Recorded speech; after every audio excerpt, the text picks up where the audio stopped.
In this tutorial, we're going to look at creating charts in Excel.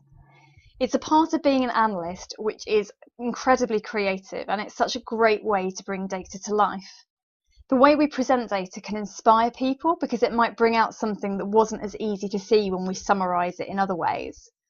And it's another essential part of your tool belt, so as always, go and practice after you've watched this tutorial. The key is to keep practicing yourself so it becomes really normal to use them.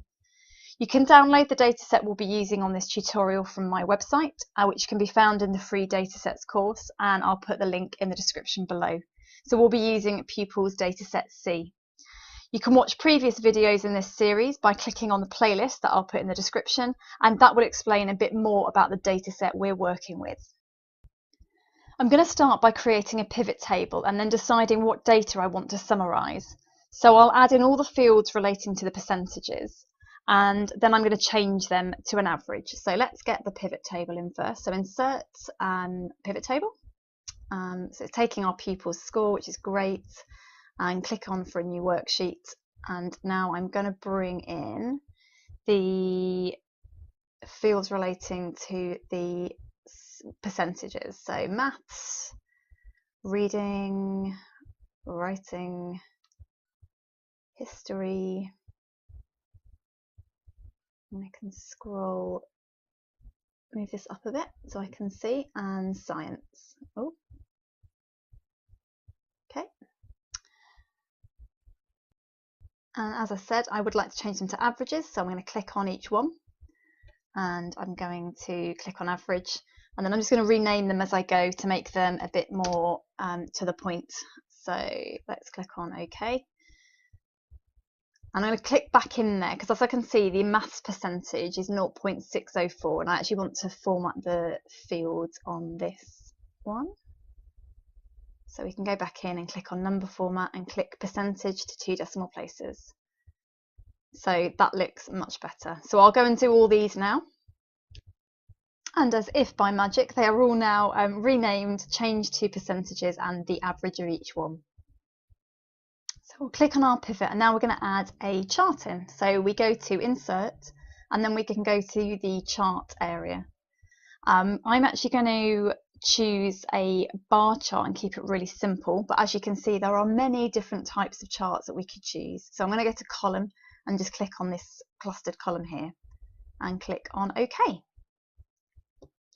Now, sometimes when Excel creates a chart, it will default the range to something that you might not want. At the moment, we've gone all the way from 0 to 80, and you can focus this in a little bit more. So I'm going to click on the chart, and I'm going to click on the axis itself, and these options then come up. So these are the bounds. Now, because they're all at least 40%, there's a lot of wastage really. So I might say, well, I want my my axis to start from 30, so I'll change this minimum to 0.3, and then I'll click on OK. This can be helpful when there's not as much variation at the top and it's not as obvious, and you really want to kind of focus in on really getting people to understand something about the data. It can be abused, so it can make it look like there's too much of a difference. So just be aware of that, and think about the story that you're trying to tell through the charts. While we're in this section, you can also adjust lots of other elements, and I'd like to change the legend to show at the bottom. So we will click on here, and we will find the legend area, which is on this, and then we're going to put it at the bottom, so it moves it there for us. I might want to make the legend a little smaller, and I just need to go to the Home tab to do that and adjust the font. So go to Home, and then I might make it a 7, so it doesn't need to be really big. So now I've finished with this section, so I'm going to click on Close. I'm also going to click on closing the pivot chart fields. If I wanted to get that back, I just need to click onto the pivot and right click it, go down to Show Field List, and we get that back again.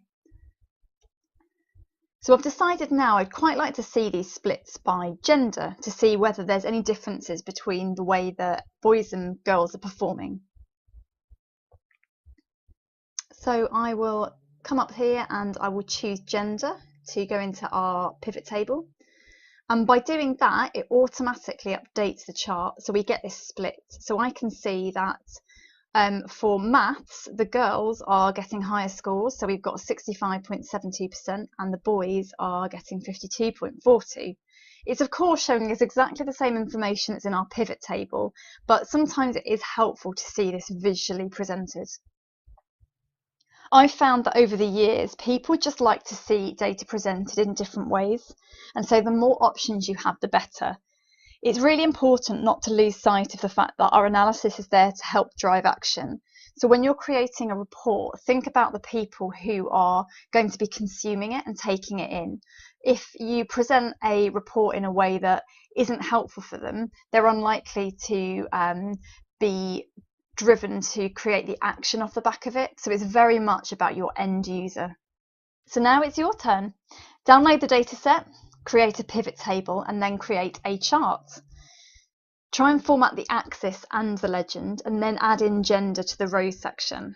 Now, there is lots more you can do with charts, so if you want to see more on this particular part of Excel, let me know in the comments below.